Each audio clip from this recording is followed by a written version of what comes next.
பொதுவாக இன்னைக்கு இருக்கக்கூடிய ஸ்ட்ரெஸ்ஃபுல்லான ஒரு லைஃப்பில் எல்லாருக்குமே இந்த ப்ராப்ளம் இருக்குங்க. அசிடிட்டி. ஸோ அசிடிட்டி, வாய்ப்புண், நெஞ்செரிச்சல், வயிறு எரிச்சல், ஐபிஎஸ் அப்படின்னு சொல்லக்கூடிய இரிட்டபிள் பவல் சிண்ட்ரோம். இதை தாண்டி பார்த்தீங்கன்னா பைல்ஸ், ஃபிஷர், இந்த மாதிரி மவுத்தோட எண்டில், ஸோ வாய் பகுதியோட இந்த ஆங்கிள்ஸ் ஓரப்பகுதிகள்லையும் பார்த்தோம்னா ரொம்ப ட்ரை ஆகி புண்கள், அதாவது வெளிர்ந்த நிறத்தில் இருக்கக்கூடிய மவுத் அல்சர் நம்ம பார்க்க முடியுது. நிறைய பேருக்கு இருக்கும். ஸோ இதை தாண்டி நாக்குலையுமே நமக்கு பார்த்தோம்னா ஃபிஷர் அதிகமாக இருக்கிறது. நாக்கோட விளிம்பு பகுதியில் சின்ன சின்னதாக கொப்புளங்கள் மாதிரியும் அல்சர்ஸ் இந்த மாதிரி வாயில் இருந்து ஒரு புண்கள் ஏற்பட்ட வாய்ப்புண்ணு இருக்குது, வயிறு புண்ணு இருக்குது, ஆசனவாய் பகுதியில் புண்ணு இருக்குது. அப்போ டோட்டலாக இந்த குடல் பகுதி முழுவதுமே இருக்கக்கூடிய புண்களை குணமாக்குவது எப்படி? ஸோ பொதுவாக ஆசிட் அதிகமாக இருந்தால் தான் உங்களுக்கு இந்த மாதிரி பிரச்சனை வருதுங்க.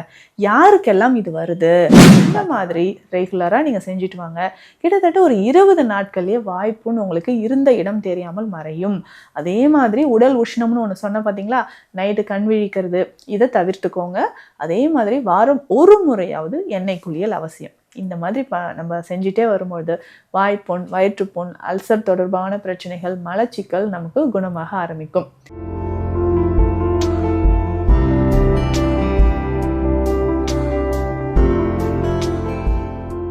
வணக்கம், நான் டாக்டர் நித்யா, சித்தா ஃபிசிஷியன். பொதுவாக இன்னைக்கு இருக்கக்கூடிய ஸ்ட்ரெஸ்ஃபுல்லான ஒரு லைஃப்பில் எல்லாருக்குமே இந்த ப்ராப்ளம் இருக்குங்க. அசிடிட்டி. ஸோ அசிடிட்டி, வாய்ப்புண், நெஞ்செரிச்சல், வயிறு எரிச்சல், ஐபிஎஸ் அப்படின்னு சொல்லக்கூடிய இரிட்டபிள் பவல் சிண்ட்ரோம். இதை தாண்டி பார்த்தீங்கன்னா பைல்ஸ், ஃபிஷர், இந்த மாதிரி பிரச்சனைகள். அப்போது இந்த கேஸ்ட்ரோ இன்டெஸ்டினல் ட்ராக்ட், இதில் வாயிலிருந்து ஆசனவாய் வரைக்கும் நிறைய பேருக்கு ஏற்படக்கூடிய இந்த புண்கள், ஸோ வாய்ப்புண், வயிற்றுப்புண், அதாவது வாயில் நாக்கெல்லாம் பார்த்தீங்கன்னா நிறைய பேருக்கு ஃபிஷர்ஸ் இருக்கும். ரொம்ப கஷ்டப்படுவாங்க. வாய் கொஞ்சம் திறங்கன்னா திறக்கவே முடியாது. ஏன்னு பார்த்தோம்னா லிப்ஸ் எல்லாமே ட்ரை ஆகி அங்கேயுமே வெடிப்புகள், கிராக்ஸ் இருக்கும்.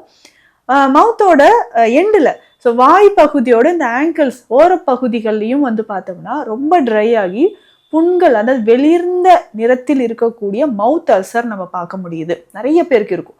ஸோ இதை தாண்டி நாக்குலையுமே நமக்கு பார்த்தோம்னா ஃபிஷர் அதிகமாக இருக்கிறது. நாக்கோட விளிம்பு பகுதியில் சின்ன சின்னதாக கொப்புளங்கள் மாதிரியும் அல்சர்ஸ் நம்ம பார்க்குறோம். ஸோ இந்த கண்டிஷன் எதனாலங்க ஏற்படுது? வாயோட பக்கல் ரீஜியன், ஓரப்பகுதியில், கண்ணப்பகுதியிலும் உட்பக்கம் பார்த்தோம்னா ரொம்ப வீங்கின மாதிரி வீக்கம் ஏற்படும். டான்சிலைட்டிஸ் ஏற்படுது. தொண்டை எரிச்சல், நிறைய பேருக்கு ஃபுட்டு விழுங்கவே முடியலங்க, தொண்டை எரிச்சல். அசிடிட்டி, நெஞ்செரிச்சல் அப்படின்னு சொல்கிறோம். ஜெர்ட் ப்ராப்ளம், ஐபிஎஸ் அப்படின்னு சொல்லக்கூடிய இரிட்டபிள் பவல் சிண்ட்ரோம். இந்த மாதிரி வாயில் இருந்து ஒரு புண்கள் ஏற்பட்ட வாய்ப்புண்ணு இருக்குது, வயிறு புண்ணு இருக்குது, ஆசனவாய் பகுதியில் புண்ணு இருக்குது. அப்போ டோட்டலாக இந்த குடல் பகுதி முழுவதுமே இருக்கக்கூடிய புண்களை குணமாக்குவது எப்படி? ஸோ பொதுவாக ஆசிட் அதிகமாக இருந்தால் தான் உங்களுக்கு இந்த மாதிரி பிரச்சனை வருதுங்க.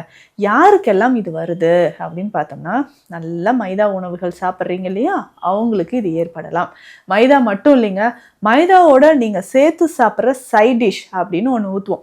ஸோ அந்த பரோட்டாலாம் நல்லா பிச்சு போட்டுட்டு மேலே அந்த சால்னா ஊற்றி கொஞ்சம் நேரம் ஊற வச்சுட்டு நல்லா நம்ம சாப்பிட்றோம் இல்லைங்களா, இது எல்லாமே வயிற்றுப்பகுதியில் புண்களை ஏற்படுத்தும். ஈஸியாக உங்களுக்கு சுகர் வந்துடும். அதுக்கப்புறம் பார்த்தீங்கன்னா வெந்ததோ வேகலையோ இதை உள்ள ஸ்டஃப் பண்ணி நல்லா ஒரு ட்ரையாங்கிள் ஷேப்பில் நமக்கு கொடுக்கக்கூடிய சமோசா, இதுவுமே நம்ம நல்லா ஹெல்த்தியாக இருக்கும் அப்படின்னு உள்ள நிறைய வெஜிடபிள்ஸ் இருக்குன்னு ஹெல்த்தியாக சாப்பிட்டுக்கிட்டே வாங்க. இதுவுமே உங்களுக்கு என்ன பண்ணும்? ஹை கேலரிஸ், அசிடிட்டியை உண்டாக்க ஆரம்பிச்சிடும். இந்த மாதிரி நாட்பட்டு எண்ணெயில் தயாரித்த உணவுகளை நீங்கள் விரும்பி சாப்பிட்டுக்கிட்டே வந்தீங்கன்னா கொஞ்ச நாள்லேயே வயிறு எரிச்சல், வயிறு புண்ணு, வாய் எரிச்சல் இது எல்லாமே வர ஆரம்பிச்சிடும். நிறைய பேர் நான் வீட்டில் தாங்க இருக்கேன், ஹெல்த்தி ஃபுட் தானே எடுத்துக்கிறேன், நான் அவுட் சைட் ஃபுட்டே சாப்பிட்றதில்ல, இருந்தாலும் எனக்கு ஏன் வாயில் திரும்ப திரும்ப புண்கள் வருதுன்னா உங்களுக்கு பித்தம் அதிகரிச்சிருக்கு அப்படின்னு அர்த்தங்க. உடல்ல உஷ்ணம் அதிகரித்து, இரவு சரியா தூங்காமல் இருக்கிற நபர்கள், காலை நேரத்தில் உணவு சரியா எடுக்காமல் இருக்கக்கூடிய நபர்கள், நேரம் கடந்து உணவு எடுக்கக்கூடிய நபர்கள், இவர்களுக்கு எல்லாமே பர்டிகுலராக பெண்கள் தான் அதிகமாக இந்த வாய் புண்ணு, நாக்கு புண்ணால் அவதிப்படுறவங்க. கொஞ்சம் நாக்கை நீட்டுக்குமான வாயை திறந்து நாக்கை கூட வெளியில் நீட்ட முடியாத பெண்கள் நம்மக்கிட்ட ட்ரீட்மெண்ட்க்கு வந்திருக்காங்க. இப்போது நலமாக இருக்காங்க, குணம் பெற்றிருக்காங்க. அப்போது இந்த மாதிரி உஷ்ணத்தினால, உடல் உஷ்ணத்தினால ஆசிட் அதிகமாக செக்ரீட் ஆகி நமக்கு என்ன ஆகுதுன்னா, நாக்கு, வாய் பகுதி, வாய் ஓரங்களில் எல்லாமே நமக்கு புண்கள் ஏற்பட ஆரம்பிச்சிடுது. இந்த வாய் புண்ணை எப்படிங்க சரி செய்யலாம்? முதல்ல நீங்கள் வேலைக்கு கரெக்டாக சாப்பிட்றத ஒரு ஹேபிட்டாக வச்சுக்கோங்க. இரவு ரொம்ப நேரம் கண் விழிச்சிருந்தீங்கனாலும் ஆசிட் செக்ரிஷன் உங்களுக்கு அதிகமாக இருக்குங்க. இதற்கு நெய் மருந்துகள் ரொம்ப முக்கியம், சரிங்களா? நெய் உணவில் சேர்த்து சாப்பிடுங்க. வெண்ணெய் மருந்துகள் ரொம்ப ரொம்ப முக்கியம். இதற்கு சித்த மருத்துவத்தில் ஒரு முக்கியமான ஒரு மருந்து இருக்குது. என்னன்னு பார்த்தோம்னா அமிர்த சஞ்சீவினி அப்படின்னு சொல்கிற ஒரு மருந்துங்க. பொதுவாக உடலில் எங்கே டேமேஜ் இருந்தாலும் இந்த அமிர்த சஞ்சீவினி ஒரு சிறந்த மருந்து அப்படின்னு சொல்லலாம். இது எப்படி சாப்பிடணும் அப்படின்னு கேட்டிங்கன்னா, ஒரு 1/4 டீஸ்பூன் அளவு பொடியாகத்தான் இது இருக்கும். ஸோ இந்த பொடியை வெண்ணெயில் கலந்து நீங்கள் சாப்பிட்டுட்டு வரணும். பொதுவாகவே வாய்ப்புன்னு இருந்தால் நிறைய பேர் ஹோம் ரெமடி இதுதான் ட்ரை பண்ணுவீங்க. கீ இல்லைன்னா பட்டர் நீங்கள் அப்ளை பண்ணுவீங்க. ஸோ நெய்யோ இல்லை வெண்ணெயோ நீங்கள் அப்ளை பண்ணிட்டு வரும்போது வாயில் இருக்கக்கூடிய புண்கள் உங்களுக்கு குணமாக ஆரம்பிக்கும். ஸோ வாய் புண்ணு கொஞ்சம் கொஞ்சமாக குணமாகிறதுக்கு இதை நீங்கள் ட்ரை பண்ணிக்கலாம். ஸோ அப்போ ரெகுலராக நம்ம என்ன பண்ணணும்னா, வாய்ப்பகுதியில் இருக்க புண்கள் குணமாகிறதுக்கு அமிர்த சஞ்சீவினியை வெண்ணெயோடு கலந்து காலை இரவு 2 வேளை ஒரு 10 நாட்கள் சாப்பிட்டுட்டு வாங்க. நிச்சயமாக வாய்ப்புன்னு உங்களுக்கு குணமாக ஆரம்பிச்சிடும். இதை தாண்டி இன்னொரு ஸ்பெஷலான ஒரு விஷயம் சொல்கிறேன், இதை நீங்கள் ஃபாலோ பண்ணிக்கோங்க. சோம்பு குடிநீர்.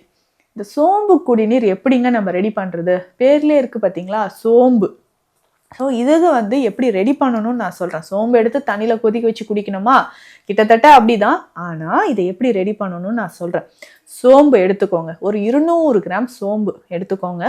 சோம்பு பொறுத்த வரைக்கும் இதில் இருக்கக்கூடிய rich fibre, antioxidants, demulcent, best demulcent, நீண்ட நாளாக உங்களுக்கு இருக்கக்கூடிய மலச்சிக்கலை போக்கக்கூடியது. இந்த சோம்பு குடிநீர் எப்படி தயாரிக்கணும்னு கேட்குறீங்களா? ரொம்ப சிம்பிளுங்க. சோம்பு எடுத்துக்கிறோம். 200 கிராம் சோம்பு நல்லா வெயிலில் உலர்த்திக்கோங்க. உலர்த்திட்டு இதை மிக்சியில் பவுடர் பண்ணிக்கோங்க. ஸோ பவுடர் பண்ணிவிட்டு நல்ல ஃபைன் பவுடராக இருக்கணும்னு இல்லை, டீ பவுடர் மாதிரி கொரப்பாக எடுத்து வச்சுக்கோங்க. ஸோ இதில் நம்ம என்ன பண்ண போகிறோம்னா, மணத்தக்காளி கீரையோட சாறு, மணத்தக்காளி கீரை சாறு இதில் விட்டு நல்லா மிக்ஸ் பண்ணிக்கணும். ஸோ இது எவ்வளவுனா முழுகும் அளவுக்கு, நல்ல ஒரு அகண்ட பாத்திரத்தில் முழுகும் அளவுக்கு எடுத்துக்கோங்க. இது 200 கிராம் வேண்டாங்க, எங்கள் வீட்டில் 2-3 பேர் சேர்த்து சாப்பிடணும் அப்படின்னா அதுக்கேற்ற மாதிரி நீங்கள் எடுத்துக்கலாம். 400 கிராம் கூட சோம்பு எடுத்துக்கலாம். மணத்தக்காளி கீரை சாறு இது மூழ்கும் அளவுக்கு, நிறைய விட வேண்டாம். சாறு ரொம்ப தண்ணி விடாமல் கெட்டியாக அரைச்சி சாறு பிழிஞ்சி இதில் விட்டு மூழ்கும் அளவுக்கு வச்சுக்கோங்க. வெயிலில் வைக்கணுங்க. இது ரெடி ஆகிறதுக்கு ஒரு 3 நாள் ஆகும். ஸோ வெயிலில் வைத்து நல்லா கிளறி விட்டுக்கிட்டே வரணும். ஸோ வெயிலில் வைக்கும்போது மேலே ஒரு ஒயிட் கலர் காட்டன் கிளாத் வச்சு கட்டி விட்டுருங்க. டஸ்ட் எதுவும் படக்கூடாது. ஸோ வெயிலில் இது நல்லா உலர்ந்து வந்துடும் இல்லைங்களா? இந்த பவுடரை எடுத்து வச்சுக்கோங்க. இதில் தான் நம்ம சோம்பு குடிநீர் செய்ய போகிறோம். எப்படி செய்ய போகிறோம்னா, ஒருத்தருக்கு 250 ml தண்ணீர் எடுத்துக்கோங்க. 1 டீஸ்பூன் அளவுக்கு, கிட்டத்தட்ட 4-5 கிராம் இந்த சோம்பு பவுடரை எடுத்து அந்த தண்ணீரில் போட்டுட்டு நல்லா கொதிக்க வைங்க. தேவைப்பட்டால் உங்களுக்கு புதினா இலைகள் 4-5 இலைகளை இதில் சேர்த்துக்கலாம். ஸோ இந்த 250 ml தண்ணீர் 90-100 ml தண்ணீராக வரணும். ஸோ நல்லா பாயில் பண்ணி ஃபில்டர் பண்ணி எடுத்துக்கோங்க. டெய்லி காலையில் ரெகுலராக எம்டி ஸ்டமக்கில் இது குடிக்கணும். கட்டாயமாக காஃபி டீ நீங்கள் குடிக்கவே கூடாது.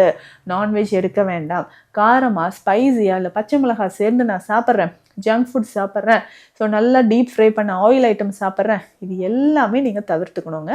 டெய்லி காலையில் இந்த சோம்பு குடிநீர் குடிச்சிக்கிட்டே வாங்களேன். வாய் பகுதியில் இருக்கக்கூடிய புண்கள், அசிடிட்டி, கேஸ்ட்ரைட்டிஸ், ஆசனவாய் பகுதியில் இருக்கக்கூடிய பைல்ஸ், ஃபிஷர், ஃபிஸ்டுலா, இது எல்லாமே உங்களுக்கு கொஞ்சம் கொஞ்சமாக குறைய ஆரம்பிச்சிடும்.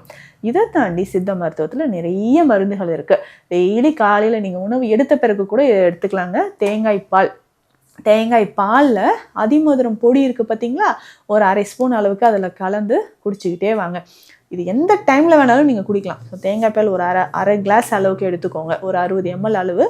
அதில் இந்த அதிமதுரம் பொடி சேர்த்து குடிச்சிக்கிட்டே வரலாம். ஸோ இந்த மாதிரி ரெகுலராக நீங்கள் செஞ்சுட்டு வாங்க. கிட்டத்தட்ட ஒரு 20 நாட்கள்லேயே வாய்ப்புன்னு உங்களுக்கு இருந்த இடம் தெரியாமல் மறையும். அதே மாதிரி உடல் உஷ்ணம்னு ஒன்று சொன்ன பார்த்தீங்களா, நைட்டு கண் விழிக்கிறது, இதை தவிர்த்துக்கோங்க. அதே மாதிரி வாரம் ஒரு முறையாவது எண்ணெய் குளியல் அவசியம். இந்த மாதிரி நம்ம செஞ்சுட்டே வரும்பொழுது வாய்ப்புண், வயிற்றுப்புண், அல்சர் தொடர்பான பிரச்சனைகள், மலச்சிக்கல் நமக்கு குணமாக ஆரம்பிக்கும். மேலும் சித்த மருத்துவம் தொடர்பான மருத்துவ ஆலோசனைகளுக்கு ஸ்க்ரீனில் இருக்கிற நம்பருக்கு காண்டாக்ட் பண்ணுங்கள். நன்றி.